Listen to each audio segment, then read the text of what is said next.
All right, so you're here with us on the deep dive, and I bet you are ready to get serious about your career, huh? Yeah, absolutely. And you want to make sure you're making smart moves, right? Exactly. Yeah. You want to understand what it really takes to be successful. For sure. So we've done a ton of research, and we're going to give you the key insights. We're going to cut through all the noise, and today we are talking about career advancement strategies and how important it is to have really good English communication skills. We've looked at a huge amount of material, and we're going to cover everything from how to figure out the best career path for you and building that network to absolutely nailing those job interviews. And dealing with those inevitable challenges that come up, right? Of course, we'll talk about finding that work-life balance, too. And expanding your skill set and really building that unshakable confidence. Yeah, so in this deep dive, we really want to take you beyond just the surface level. We're going to dive deep and give you the tools and the strategies that you can use right away. Yeah, you'll be able to see real progress. So where do we even begin? Well, I think it all starts with having a clear vision, a sense of direction. Yeah, you need to know where you're going. Exactly, and that's what our sources really emphasize. They say a successful career really starts with a well-defined vision.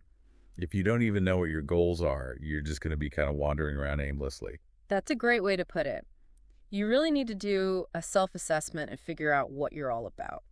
Like, what gets you excited? What are your interests? What skills do you have that you actually enjoy using? Yeah, and what are your values? Those Yes. four values. Because you want to make sure you find a career that really aligns with who you are.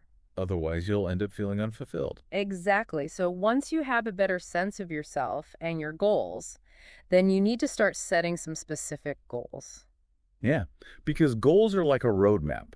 They give you a direction to follow. And they give you a sense of purpose, too. You know, it's like you're actually working towards something. I love how the sources talk about having both short-term and long-term goals. Yeah, like those short-term goals might be about gaining a specific skill or a certain experience. And then those long-term goals could be something like reaching a leadership position or being a total expert in your field. Exactly. And to make sure that those goals aren't just dreams, you need to use the SMART framework. Right. SMART. That's specific, measurable, achievable, relevant, and time-bound. Exactly. And that helps you to make those goals much more powerful and actionable. So you can actually make progress and track how you're doing. Can you think of a good example to illustrate this for our listeners? Yeah, well, a lot of the sources mention how important it is to improve your English speaking skills that can really boost your career. Oh, for sure. That's a huge one. Yeah. But you can't just say, I want to speak English better. Right, you need to make it smart. So a SMART goal might be something like, I will improve my English speaking fluency by practicing conversational English for 20 minutes 3 times a week for the next 2 months. So it's specific, right? You're focusing on conversational fluency. And it's measurable. You've got that 20 minutes 3 times a week. It's definitely achievable. It's a realistic commitment. And it's relevant to your career because you need good English communication skills. And of course, it's time-bound. You've given yourself 2 months to reach this goal. That's a great example. I think that's really helpful for people to see how to apply the SMART framework. But we also have to remember that the job market and just the world in general is constantly changing. Oh, yeah. Things are always evolving. So we need to be flexible and adapt to those changes. Exactly. It's really important to regularly revisit your goals and make sure they still make sense. Because what you wanted 5 years ago might be totally different now, right? For sure. So stay adaptable, be open to change, and you'll be in much better shape. Okay, so we've talked about setting goals and having a clear vision for your career, but what's the next step? Well, the sources we've looked at really highlight the importance of networking. Networking, and it's more than just collecting business cards though, right? Absolutely. It's about building meaningful connections with people.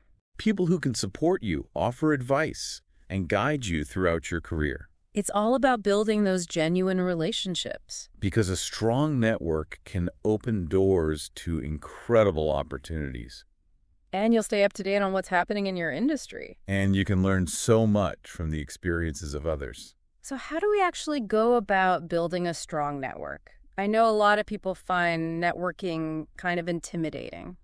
Yeah, it can feel awkward or forced sometimes. Well, the good news is there are some really practical things you can do to start building your network. Like starting with your current workplace, right? Exactly. Get to know your colleagues on a more personal level. Go beyond just talking about work projects, Yeah, right? exactly. Find out what their interests are, their hobbies, what they do outside of work. You could also join professional organizations that are related to your field. Oh, yeah. Attending conferences and industry events is a great way to meet people, too. And don't underestimate the power of online platforms like LinkedIn.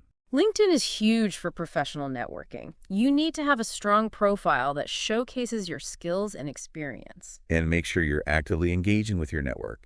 Share interesting articles, comment on posts, and just be present. It's all about building those connections and showing that you're a valuable member of the community. And one thing I really appreciated from the sources was the emphasis on having a giving mindset when it comes to networking. Oh, yeah, that's so important. It's not just about what you can get from others, it's about what you can offer. Be generous with your knowledge, Yeah. your time, your support.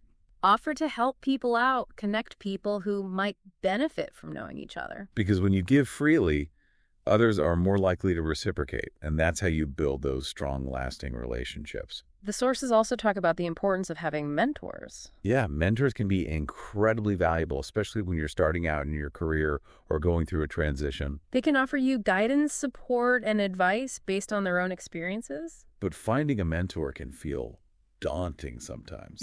Well, think about people you admire in your field whose career path you want to emulate.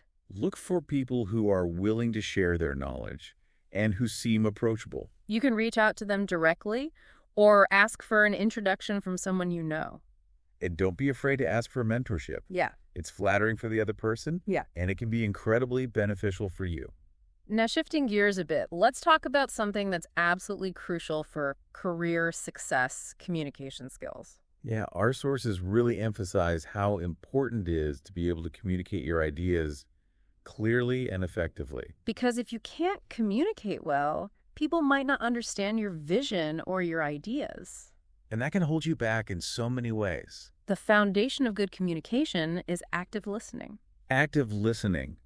That's so much more than just hearing what someone is saying. It's about really paying attention to what they're saying, processing the information, and responding thoughtfully. Yeah, you need to show that you're engaged and that you genuinely care about what the other person is saying. And there's some practical ways you can do that, like making eye contact, nodding your head. And summarizing what the speaker has said to make sure you understand them correctly. You can say things like, "So what I'm hearing is," or "If I understand you correctly, you're saying." Those little things make a huge difference in showing that you're truly listening. And then there's clear articulation, making sure that you're expressing your ideas in a way that's easy to understand. Yeah, because sometimes we have these brilliant ideas in our heads, but we struggle to get them out in a way that other people can grasp. Exactly. So think about your pace, your tone of voice. Avoid using too much jargon. Especially if you're talking to people outside of your specific field. And when you're explaining something complex, try to break it down into smaller chunks. And use examples and analogies to make it relatable. It's also super important to be mindful of your nonverbal communication. Like your body language, your Yeah. facial expressions, your tone of voice. Because those things can speak volumes even if you're not saying a word. Positive body language, like standing up straight, making eye contact, smiling, can make you appear more confident and approachable. While closed-off body language, like crossing your arms or avoiding eye contact, can make you seem disinterested or even defensive. And your tone of voice can completely change the meaning of what you're saying. So pay attention to how you sound. Are you coming across as sincere or sarcastic, enthusiastic, or bored? The sources also talk about the importance of asking good questions. Oh, yeah. Asking questions isn't a sign of weakness. It shows that you're curious and that you want to understand things better. Don't be afraid to ask for clarification if you're not sure about something. Or to ask follow-up questions to get a deeper understanding. And when you're trying to build strong professional relationships, empathy is crucial. Empathy is all about understanding and acknowledging the emotions of others. Put yourself in their shoes Try to see things from their perspective. And acknowledge their feelings, even if you don't agree with them. You can say things like, I understand how you feel, or that must be really frustrating. Those little acknowledgments can go a long way in building rapport and creating a more collaborative environment. Now, of course, a lot of professional communication happens in writing these days. Emails, reports, proposals, all sorts of stuff. So what are some key things to keep in mind when you're communicating in writing? Clarity is key. Make sure your message is clear and concise. Avoid using big words or complex sentences that might confuse the reader. Use headings, subheadings, bullet points, anything that can help to break up the text and make it easier to read. And always proofread your work before you send it out. Because even a small typo can make you look unprofessional. And finally, let's talk about those difficult conversations that we all have to have sometimes. Oh yeah, those can be tough. But there are ways to approach them so that they're less stressful and more productive. The key is to stay calm and professional even if the other person is getting emotional. Use I statements to express your feelings without blaming the other person. For example, instead of saying, "You're always late," you could say, "I feel frustrated when you're late because it makes me feel like my time isn't respected." And focus on finding solutions together rather than dwelling on the problem. All right, let's shift gears again and talk about job applications and interviews. Yeah, the job search process can be super intimidating. Especially in a competitive job market. So how can we stand out from the crowd?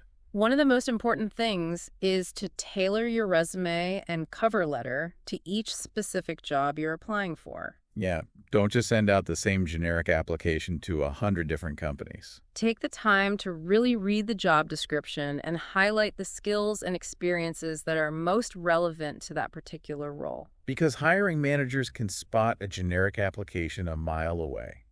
They want to see that you've put in the effort to understand their company and the specific needs of the position. So when you're crafting your resume, focus on showcasing your professional journey. Highlight your key skills, your accomplishments, use bullet points to make it easy to read. And whenever possible, quantify your achievements with numbers. So instead of just saying you increased sales, be specific. Say you increased sales by 15% in 1 quarter. Because numbers give your achievements more weight, and they show the hiring manager that you have a track record of success. And then there's the cover letter. This is your chance to really show your personality, your passion for the company. Explain why you're excited about this particular role and what you can bring to the table. Maintain a professional tone, but let your enthusiasm shine through. Okay, so your application has impressed the hiring manager and you've landed an interview. Now it's time to prepare for the interview itself. And thorough preparation is key.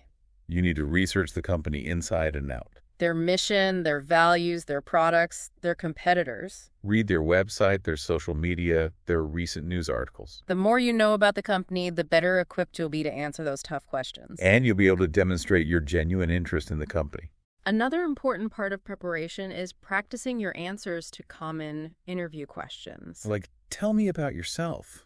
Or, what are your strengths and weaknesses? Or, why do you want to work here? Or, where do you see yourself in 5 years? Think about your responses in advance and practice saying them out loud. Because when you're in the hot seat, you don't want to be fumbling for words. The sources also talk about the STAR method, which is a great technique for structuring your answers to behavioral questions. STAR stands for Situation, Task, Action, and Result. So, when you're telling a story about a past experience, you start by describing the situation. Then you explain the task you were responsible for. Then you detail the actions you took. And finally, you highlight the results you achieved. Using the STAR method helps you to stay focused and to provide concrete examples of your skills and abilities. And it's not just about answering questions. You also want to ask thoughtful questions of your own. Yeah, asking questions shows that you're engaged and that you're thinking critically. Ask about the company culture, the team dynamics, the opportunities for growth. Avoid asking questions that you could easily find the answers to online. And just like in everyday communication, your nonverbal cues are super important in an interview. Make eye contact, smile, sit up straight. Project confidence and enthusiasm. And after the interview, don't forget to send a thank you note. Yeah, a simple email thanking the interviewer for their time and reiterating your interest in the position can go a long way. Great. So you've aced the interview, but what happens if you don't get the job? Rejection is a part of life, and it's definitely a part of the job search process. But it's important to remember that rejection is not a reflection of your worth. It just means that it wasn't the right fit at this particular time. View rejection as a learning opportunity. What can you learn from this experience that you can apply to future job applications? If possible, reach out to the hiring manager and ask for feedback. They might be able to give you some valuable insights that can help you improve your interviewing skills. And what about dealing with difficult colleagues? That's something we all have to face at some point. But there are ways to handle those situations gracefully. First, try to understand the other person's perspective. What might be causing them to behave this way? Is there something going on in their personal life that's affecting their work? Or is there a misunderstanding that you can clear up? If you can identify the root of the problem, you might be able to find a solution. And if the situation is really untenable, don't be afraid to talk to your manager or to HR. They might be able to mediate the situation or offer some helpful advice. The sources also talk about the importance of embracing change. Because change is a constant in the workplace. New technologies emerge, industries evolve, companies restructure. So we need to be adaptable and willing to learn new things. If you're facing a major career transition, embrace it as an opportunity for growth. Take some time to reflect on your skills, your interests, your values. And identify any areas where you might need to upskill or reskill. There are tons of resources available, online courses, workshops, boot camps. You can also reach out to people in your network who are working in your desired field and ask for advice. And remember that networking is just as important when you're going through a career change as it is when you're first starting out. Now let's talk about something that's really important for both our professional and personal lives, work-life balance. Oh, yeah, that's the holy grail. But it's not always easy to achieve. The sources we've looked at define work-life balance as a state of harmony between your work life and your personal life. It's not about splitting your time perfectly in half. It's about finding a balance that works for you and that allows you to feel fulfilled in all areas of your life. And that balance is going to look different for everyone. Some people might thrive on a fast-paced, demanding work environment, while others might prefer a more relaxed, slower pace. The key is to figure out what works best for you and to set boundaries. Boundaries between your work life and your personal life. So decide when you're going to stop checking work emails. When you're going to put your phone away. And when you're going to focus on your hobbies, your family, your friends. And schedule those personal activities into your calendar, just like you would schedule a work meeting. Because if you don't make time for the things that are important to you, they're going to get pushed aside. Time management is also crucial for achieving work-life balance. Learn to prioritize your tasks. Delegate when possible. And don't be afraid to say no to new commitments if you're already feeling overwhelmed. And don't forget to take breaks throughout the day. Get up and move around. Step outside for some fresh air. Those little breaks can actually help you to be more productive in the long run. And of course, taking care of your physical and mental health is essential for work-life balance. Make sure you're getting enough sleep, eating healthy foods, exercising regularly. And don't neglect your relationships. Spend time with your loved ones. Do things that make you happy. Because when you feel good physically and emotionally, you're better equipped to handle the challenges of both work and life. So we've talked about setting goals, networking, communication skills, handling challenges, work-life balance. What else is crucial for career success? Well, the sources we've looked at really emphasize the importance of continuously expanding your skill set. Because the world is changing so rapidly. And the skills that are in demand today might be obsolete tomorrow. So we need to be lifelong learners. Always looking for ways to improve our skills and knowledge. The first step is to assess your current skill set. Identify your strengths, your weaknesses, your areas for growth. Then set specific learning goals. What skills do you need to acquire to achieve your career aspirations? And what are the best ways to acquire those skills? There are tons of options available these days. Online courses, workshops, certifications. You can also find mentors who can guide you and share their expertise. And don't forget the importance of soft skills. Communication skills, teamwork, problem-solving, emotional intelligence. These skills are in high demand across all industries. And they can really set you apart from the competition. The sources also talk about the importance of networking for skill development. Because you can learn a lot from the people in your network. Ask them about their career paths, Their challenges, their successes. their advice for someone just starting out in your field. And attend industry events and conferences. You'll learn about the latest trends and technologies. And you'll meet people who can share their knowledge and insights. Okay, so we've covered a lot of ground, but there's one more important topic that I want to touch on: confidence. Confidence is huge. It really underpins everything else we've talked about. When you're confident, you project an aura of competence and capability. People are more likely to listen to you, to trust you, to follow your lead. And you're more likely to take risks, to go after the things you want. But confidence isn't something you're born with. It's something you develop over time. And there are things you can do to build your confidence. Like preparing thoroughly for presentations and meetings. Setting small goals and achieving them. Celebrating your successes. And paying attention to your body language. Stand up straight, make eye contact, smile. Those little things can make a big difference in how you feel and how others perceive you. And when you face challenges, don't let them get you down. View them as opportunities for growth. Learn from your mistakes. And come back stronger than before. So as we wrap up this deep dive, I just want to reiterate that career success is an ongoing journey. It's not a destination you reach and then you're done. It's about continuously learning, growing, evolving. It's about setting goals and working towards them. It's about building a strong network. It's about developing your skills. It's about communicating effectively. It's about handling challenges with grace. It's about finding a work-life balance that works for you. And it's about believing in yourself. Because when you believe in yourself, you can achieve anything. So what's one action you can take today to move your career forward? No matter how small it is, take that step. Because even the smallest step can lead to big results over time. We'd love to hear what resonated with you from this deep dive.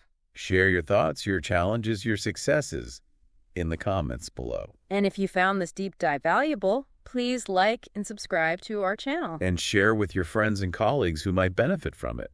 Because we're all in this together. And we're here to support each other on our career journeys. Until next time, keep learning, keep growing, keep striving. And keep believing in yourself. We'll be back soon with another deep dive. See you, Ben. Bye.